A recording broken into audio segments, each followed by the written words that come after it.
Hello दोस्तों, कैसे हैं आप लोग। आइए आज हम जानते हैं कि बच्चों को दिमागी बुखार क्यों होते हैं।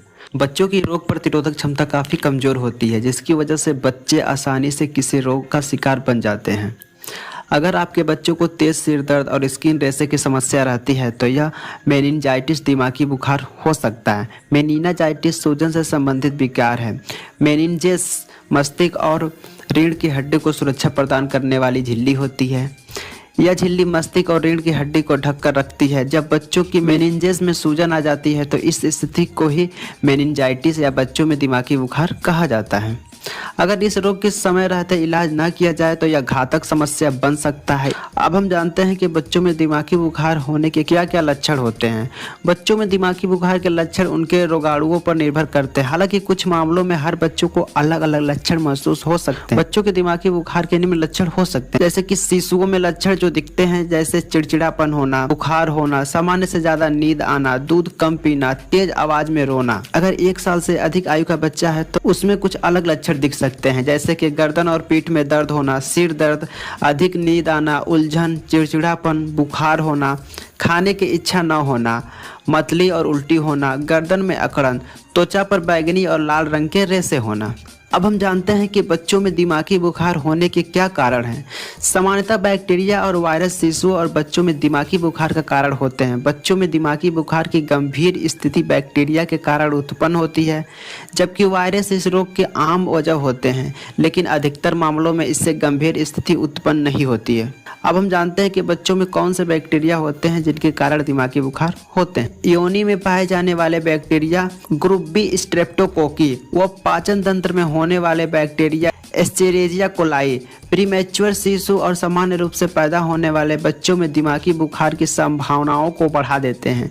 जो बच्चे थोड़े बड़े होते हैं वह मेनिंजाइटिस और स्ट्रेप्टोकोकस निमोनिया से संक्रमित होते हैं, जबकि 5 साल से कम आयु के बच्चे haemophilus influenzae type B bacteria से संक्रमित होते हैं। अब हम जानते हैं कि बच्चों में दिमागी बुखार होने के कुछ वायरल कारण भी हैं, जैसे बच्चों में वायरस के कारण भी दिमागी बुखार हो जाता है। सामान्यतः हर्पिस सिम्प्लेक्स वायरस और वेरिसेला जोस्टर वायरस बच्चों में दिमागी बुखार की संभावना बढ़ाते हैं। रोग प्रतिरोधक क्षमता को नुकसान पहुंचाने वाले कुछ तरह के वायरस साइड इफेक्ट के रूप में मेनिंजाइटिस के कारण भी बनते हैं।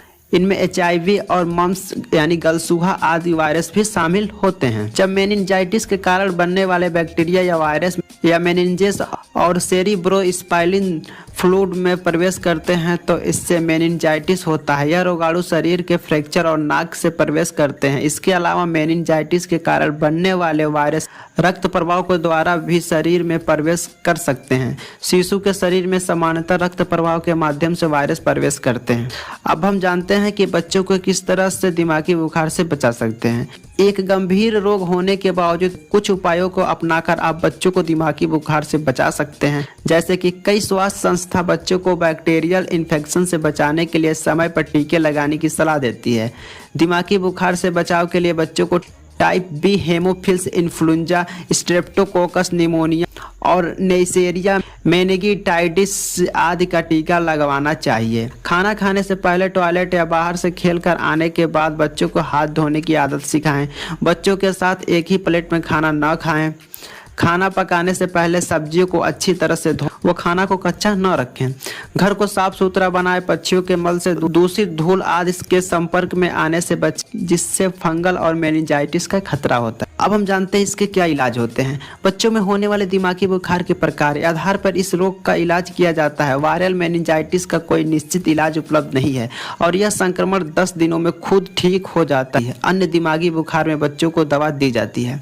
बैक्टीरियल मेनिंजाइटिस में बच्चों को कई तरह की एंटीबायोटिक दी जाती है। डॉक्टर कुछ बच्चों को इस इलाज में नसों के माध्यम से भी एंटीबायोटिक देते हैं। इससे डॉक्टर बच्चों के लिए एक निश्चित इलाज को निर्धारित करते हैं, जिसके प्रत्येक सत्र में बच्चों को शामिल होना होता है। और एंटी फंगल और एंटी पैरासाइटिक मेडिसिन जैसे तीव्र प्रभावशाली दवा फंगल और पैरासाइटिक मेनिंजाइटिस के इलाज में बच्चों को दी जाती है। यह दवा नसों के माध्यम से सीधे रक्त में पहुंचाई जाती है।